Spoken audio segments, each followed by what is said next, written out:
Alhamdulillah. Wassalatu wassalam. Ala Rasulillah wa ala alihi wa sahbihi ajmain. Amma ba'd. A'udhu billahi minash shaitanir rajim. Bismillahir rahmanir rahim. Wa ma khalaqtul jinna wal insa illa liya'budun. Bismillahir rahmanir rahim.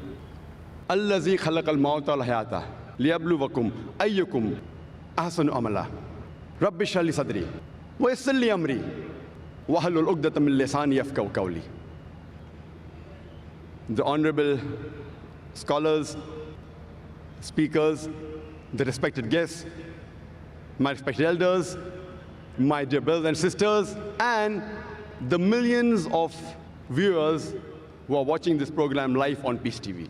I welcome all of you with the Islamic greetings. Assalamu alaikum wa rahmatullahi wa barakatuh. May peace, mercy, and blessings of Allah subhanahu wa ta'ala, of Almighty God, be on all of you.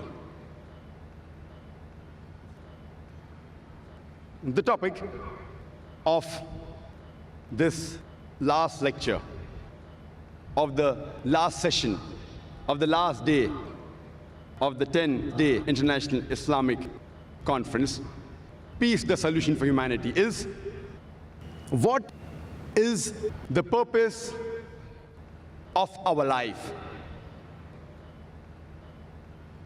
How many of us have really ever thought in their life, what is the purpose of our life? How many of us have ever thought, what is the purpose of our existence? What are we doing here? Why are we here? Let us start analyzing right from here itself. I request all the people in the audience, all of you, if you have ever thought in your life, what is the purpose of your life, please raise your hand.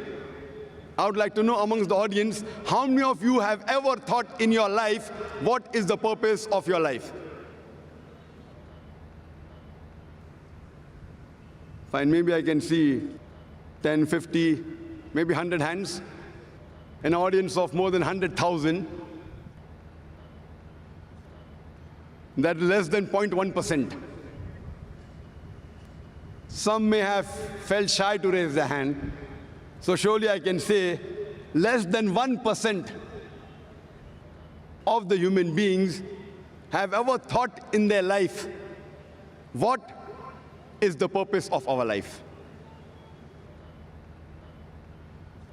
Is it required that should we know what is the purpose of our life? To help you, let me give you an example.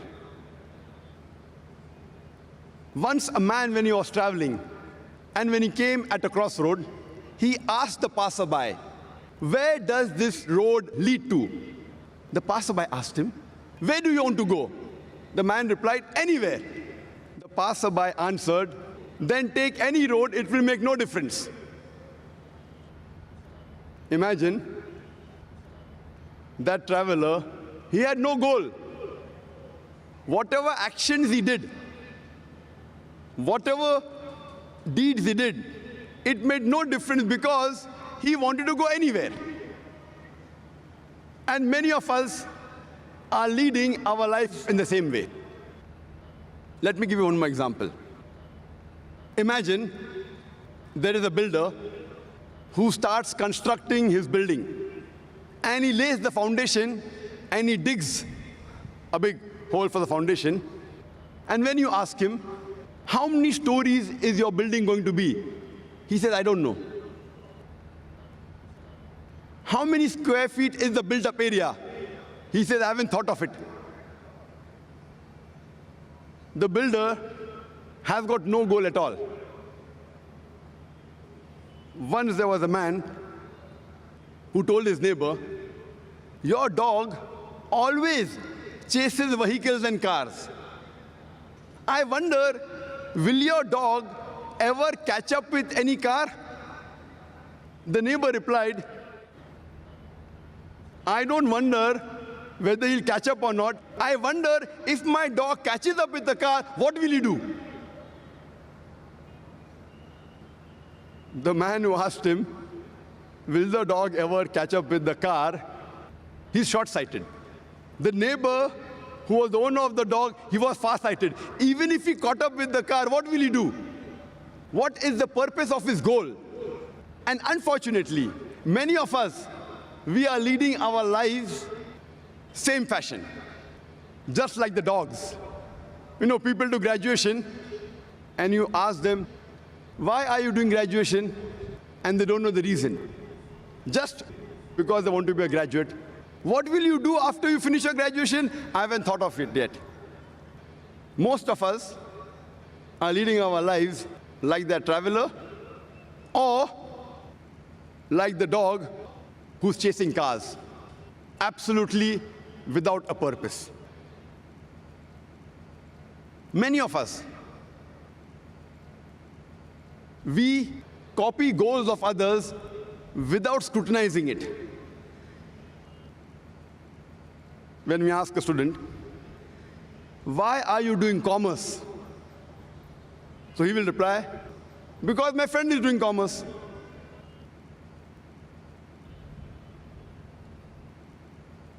Many people, they emulate and they copy the actors, the models, without realizing what they're doing. Once a person comes from the village to Bombay to become a millionaire. And when the question was asked to him, why have you come to Bombay? So he gives a reply that I have seen Amitabh Bachchan in the Hindi movie. He's a pauper, he comes to Bombay and he becomes a multi-millionaire overnight. That is the reason we find many people coming from outside Bombay and they're settling in Bombay to become a multi-millionaire overnight. And that's the reason you find that the slums in Bombay are increasing. Many times we see actors and models, they are brand ambassadors and they endorse certain products. There was a person who purchased a new car, Hyundai i10. And when the question was asked, why have you chosen this particular car, Hyundai i10? So he says, my favorite actor, Shah Rukh Khan, he owns Hyundai i10. I doubt whether Shah Rukh Khan ever sat in Hyundai i10 except in the advertisement. He may be owning a Mercedes or a BMW or somewhat similar. I doubt whether he owns the i10. You know, Shah Rukh Khan endorsed the watch Tag Heuer. He's a brand ambassador of the watch Tag Heuer. And we find many of his fans buying Tag Heuer. I wonder what has Tag Heuer got to do with the acting of Shah Rukh Khan? Has that watch, has that wristwatch ever helped him in acting? I doubt whether he wore Tag Heuer before he became a famous actor also. So these are the various ways the media promotes products. And unfortunately, we blindly follow goals of other people without realizing what we are doing. Imagine there's an industrialist who buys a textile factory.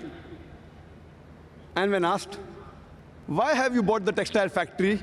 He tells us that I've come to know that there is good profit in textile business. Then you ask the next question. Do you have a feasibility report? He says, no. Have you had someone to take care of your business? Have you hired a CEO, chief executive officer? He says, no. What is the percentage of profit you will make? He says, I don't know. Where will you buy the raw materials for? He says, I haven't thought of it. Where will you sell your textile? He says, I don't know. Do you think that businessman will make profit in the textile industry? Imagine there's a person who has a goal. He wants to become the best scientist of the world. What does he do? He does a survey of all the scientists from the first human being, Adam, peace be upon him, till today. And after doing a survey, he comes to know the best scientist of human history was Isaac Newton. And his survey was correct. After that, what does he do? To become like Isaac Newton, he starts growing long hair, curly hair like Isaac Newton. He wears shoes like Isaac Newton. He wears clothes like Isaac Newton.